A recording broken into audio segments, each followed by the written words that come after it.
मेरे मन में प्रेम जो है उत्पन्न हो रहा है। आप ये जल्दी बताइए कि ये कौन है? तो विश्वामित्र जी ने क्या कहा?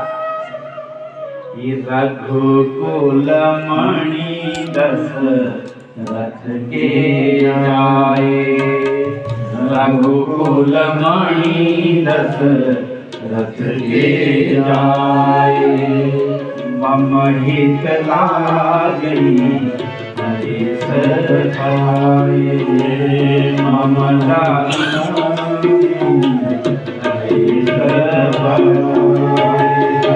ये रघुकुल मणि दशरथ के जाए हैं।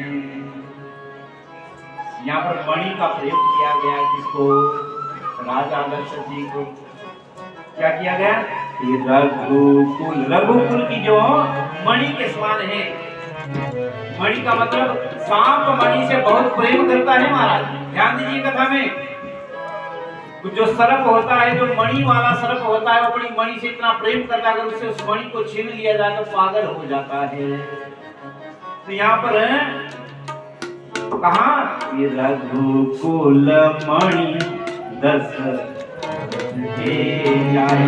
जिस प्रकार सर्प के जो मस्तक पर मणि होती है, उसी प्रकार से जो है राजा दशरथ के ये पुत्र है। मणि का मतलब समझ में आया? मणि क्यों कहा गया? कि सर्प के ऊपर जो मणि होती है, अगर उस सर्प से उस मणि को निकाल दिया जाए तो पागल हो जाता है। इतना प्रेम वो मणि से करता है। तो यहाँ पर राजा दशरथ को कहा ये जो पुत्र है, तो दशरथ के भक्त इनसे इतना प्रेम करते हैं जैसे एक सर्प अपनी मणि से प्रेम करता है। रघुकुल मणि दशरथ के जाए। अब आगे मम हित लागई मेरे हित को पूर्ण करने के लिए, मेरा यज्ञ पूर्ण करने के लिए मेरे साथ आए। और तो और महाराज, और तो और बोले रास्ते से आ रहे थे, जो गौतम ऋषि की नारी थी उसको स्पर्श करके जो है उसका उद्धार कर दिया। तो यहाँ पर दादा जनक जी चकित हो गए और अपने मन को थामा, कहीं हो ना हो एक परम धर्म ना हो।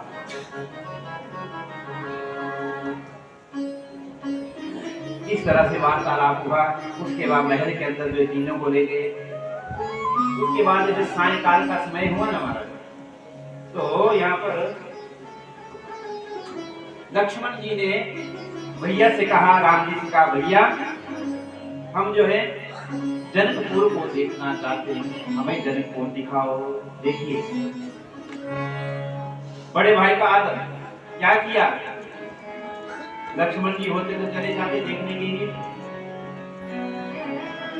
मन में अगर देखने की लालसा थी तो जनकपुर देखने के लिए चले जाते। जब घर से कहीं बड़े काम के लिए निकले तो अपने बड़े भाई से भी कह के जाए कि यार मैं इस काम के लिए जा रहा हूं। क्या सिखा रहा है लक्ष्मण जी हमें? कि बड़े भाई को बोल रहे हैं कि भैया मुझे जनकपुर देखना है, क्या आप मेरे साथ चलो?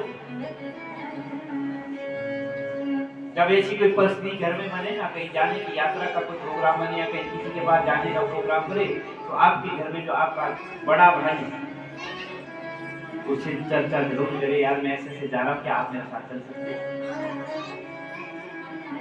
हैं?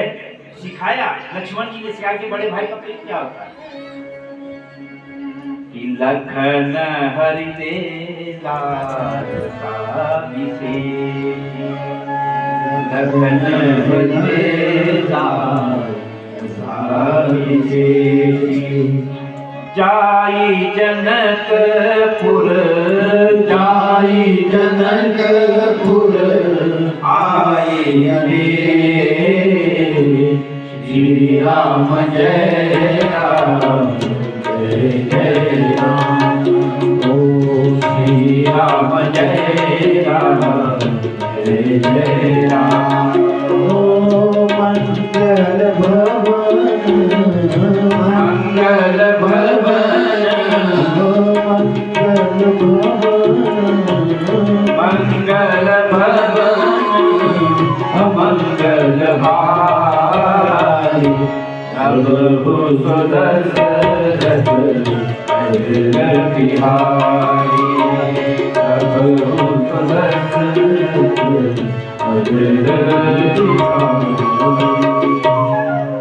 भैया से कहा। अब भैया ने क्या कहा? श्री राम जी ने इस बात को जब सुना तो अपने गुरु जी वहां पर थे, गुरु जी से कहा कि लक्ष्मण की इच्छा हो रही है। अब गुरु का मान भी रखा। पहले लक्ष्मण जी ने राम जी का मान रखा, अब राम जी ने गुरु जी का मान रखा और गुरु जी से कहने लगे कि जाई देखी आव नगर सुख निधान। गुरु जी लक्ष्मण बोल रहा है कि जनकपुर नगर को देखना है, नगर की व्यवस्था को, नगर की सुंदरता को देखना है कि नगर जो है कैसा है, इसमें घूमने की जो है जिद कर रहा है। आप जो अगर आज्ञा दे तो हम जाएंगे, अगर आज्ञा ना दे तो ना जाए। अगर आप आज्ञा देते हैं तो जाएंगे, अगर ना देते हो तो नहीं जाएंगे। इसलिए जो है आप हमें बताओ हम क्या करेंगे। देखिए कितना बड़ा मान गुरु को दिया। तो यहाँ पर गुरु जी ने कहा कि जाई देखी आओ नगर सुख निधान हो भाई, करहु सुफल सबके नए सुंदर वदन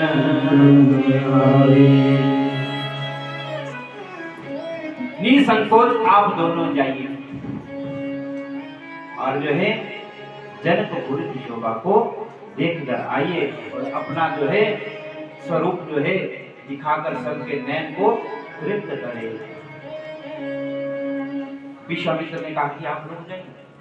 अब देखिए यहाँ पर राम लक्ष्मण जी चले देखने के लिए। यहाँ पर लोगों की भीड़ मारा, जो पुरुष भाई थे, भाई लोग थे, वो तो सड़क के किनारे किनारे खड़े थे और जो माता बहनें थी वो छत के ऊपर चली गई। माता बहनें कहाँ गई? वो छत के ऊपर से देख रही है और जो पुरुष लोग भाई लोग थे वो जमीन पर देख रहे हैं। अब यहाँ पर देखिए ऐसा क्यों हुआ? एक संत ने इसका उत्तर बड़ा सुंदर दिया है। पहले तो मैं बता दूं कि जो माता बहनें होती है ना, वो एकदम से हर किसी का डाटा निकाल देती है। डाटा मीन कि कोई अगर सामने बैठे, कोई अभी आपस में कहीं जा रहे हो तो आपके साथ कोई बहन बैठ गई आके, एकदम से वार्तालाप करने लग जाते हो। अगर भाई लोग के साथ कोई दूसरा भाई बैठने आ जाए तो 1 घंटे तो एक दूसरे को ऐसे ढूंढते रहेंगे जैसे मान लो खा के ना दिया हो। झूठ बोलना हूँ, झूठ बोलना हूँ। माता ऐसी होती है कि कोई बहन आके बैठ जाए तो 1 मिनट में पूरी बहन का आंसर, और तो हमारा रिश्तेदारी तक पहुंच जाती है। अगर भैया के साथ कोई दूसरा भैया बैठ जाए तो 1 घंटे तक तो हमारा ऐसे ढूंढते रहते कि दूसरे को जैसे एक दूसरे को खा जाए। क्यों? क्योंकि पुरुषों में अकड़ होती है और माता बहनों में कोमलता होती है। क्या होती है? माता बहनों में कोमलता होती है और पुरुष भाइयों में अकड़ता होती है। जहां पर अकड़पन होता है वो भगवान की जो है क्या नहीं कर सकता, डाटा नहीं निकाल सकता। और जिस दिन अकड़पन खत्म, अकड़पन देख लीजिए यहाँ पर जो है -1% भी पुरुष भाई नहीं, माइनस में चले गए महाराज। क्योंकि अकड़ होती है, चली रहेगी कथा सुनते रहेंगे, इसको अकड़ कहते हैं। और माता बहनों को देखो कितनी संख्या है, इसको कोमलता कहते हैं। अब देखिए माता भक्ति का स्वरूप है और पुरुष ज्ञान का स्वरूप है। क्या है? भक्ति का स्वरूप कौन? माताएं, और ज्ञान का स्वरूप पुरुष। वो जब ज्ञान हो जाता है तो ज्ञान चुप हो जाता है, जब भक्ति आती है भक्ति नाचने लग जाती है। ज्ञान जब किसी को हो जाता है, ज्ञान आदमी को चुप करवा देता है, और भक्ति जिसके अंदर आ जाती है तो भक्ति नाचना शुरू कर देती है, जैसे मीरा। इसलिए जो पुरुष चुप रहते हैं, माता बहन एकदम से डाटा निकाल लेती है। आज झरोके पर बोलिए भक्ति ऊंचाई की ओर जाती है। अगर उपासना में अगर ऊंचाई आपके हैं, दृढ़ता है, सच्चा संकल्प है, समर्पण है, तो आपकी भक्ति ऊंचाई की ओर जाएगी। अगर दृढ़ता नहीं है तो आप शक्ता की तरह जमीन पर ही रहोगे। और आज माता बहनों की भक्ति जो है क्या है, ऊंची है, इसलिए छत पर खड़ी है और भगवान के दर्शन कर रही है। एक माता दूसरी माता से कह रही है, एक बहन दूसरी बहन से कह रही है, वे गौर वर्ण के हैं ना, ये माता सुमित्रा के पुत्र लक्ष्मण हैं, और जो श्यामल श्यामल दिख रहे हैं ना, ये माता कौशल्या के पुत्र राम है। और इन्हीं राम ने जो है गौतम ऋषि की नारी को पार करा सारा डाटा।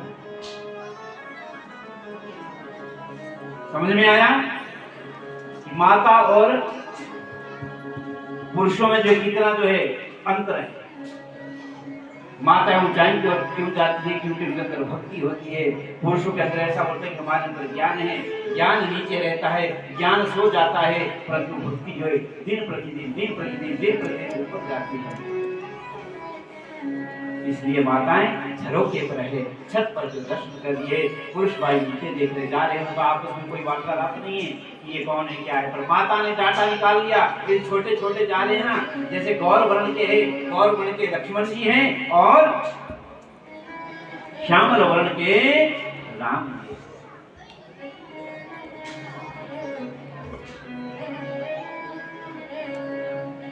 और लक्ष्मण जी और राम जी जब निकले,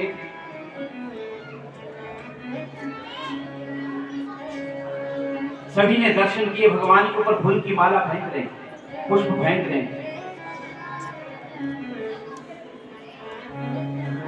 अब रास्ते में छोटे छोटे बालक मिल गए और भगवान जी का जो हाथ पकड़ लिया, लक्ष्मण जी का हाथ पकड़ दिया, बोले चलो हम आपको जो है जनकपुर दिखाते हैं। क्या करते हैं कि हम आपको जो जनकपुर दिखाएंगे। छोटा बालक, कल मैंने बात की, जो बालक हमारे घर में छोटे छोटे बच्चे होते हैं वो संत की तरह होते हैं, क्योंकि संत ऐसा होता है किसी के प्रति उसकी द्वेष भावना नहीं होती। वैसा ही बालक हमारे घर में जो सब छोटे बालक होते हैं वो संत से बढ़कर एक चांटा भी लगाओगे 2 मिनट बाद आपकी गोदी में बैठ जाएगा। अगर किसी बड़े को चांटा लगाओगे तो पेशिये लगा देगा, मारेगा, जेल भिजवा देगा। जितना भी आप अपने बच्चों को, छोटे बच्चों को मारेंगे 5-10 मिनट बाद आपकी गोदी में आके बैठ जाएगा। इसी चांटे को अगर आप किसी पुरुष में, किसी बड़े में मारते हो तो आपकी पेशियां लग जाएगी, मारा केस भुगते भुगते कई वर्ष बीत जाएगा। उन छोटे छोटे बालकों ने बोलते हैं कि मन निर्मल जन सो मोहि पावा, जिसका मन जो है बालकों की तरह शुद्ध होता है वही मुझे पा सकता है। मोहि कपट छल छिद्र ना भावा। उन छोटे छोटे बच्चों ने भगवान का हाथ पकड़ लिया, चलो हम आपको जो है जनकपुर दिखाते हैं।